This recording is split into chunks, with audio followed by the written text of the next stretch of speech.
Bags అన్ని qualities కూడా చాలా బాగున్నాయి. క్వాలిటీ ఏంటంటే మేడం మనకి we have our own factory.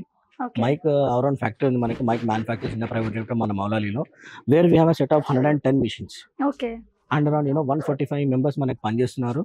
And timings are 9 to 9 in our factory, where we produce the high quality bags. Entire bag మనకి మన factory నుంచి అవుట్ అవుతుంది. ఇప్పుడు ఇది మీరు చూస్తే ఇది ఒక సబ్లిమేషన్ డిజైన్. ఇది అవును. 1000 ఫ్యాబ్రిక్, ఏ సూపీరియర్ ఫ్యాబ్రిక్. ఈవెన్ ఇన్సైడ్ మీరు లైనింగ్ కూడా చూస్తే it's a very superior lining what we have used. ఇది 90T టఫేటా లైనింగ్ అంటారు మేడం. ఇది అంత తొందరగా చిరిగిపోదు అన్నమాట. అంటే మేము ఏంటంటే we are taking from a very big manufacturer in India who is very reliable. ఆయన చాలా పెద్ద మ్యానుఫ్యాక్చరర్స్, వాళ్ళ దగ్గర నుంచి మనం మన రా మెటీరియల్ ప్రొడ్యూస్ చేసుకుంటాము. సో దీనికి ఎట్లుంటుందంటే మీకు బ్యాక్ టు బ్యాక్. ఇప్పుడు ఈ బ్యాగ్ చూస్తే మీరు it is only 1595. Okay. And on this we are giving a 50% discount. So this bag will come out up to 800 rupees. 800 rupees లో మీకు 3+1 కంపార్ట్మెంట్. ఇది మనకి ప్రీ ప్రైమరీ, ఇది మనకి ప్రైమరీలో పోతుంది. ఓకే.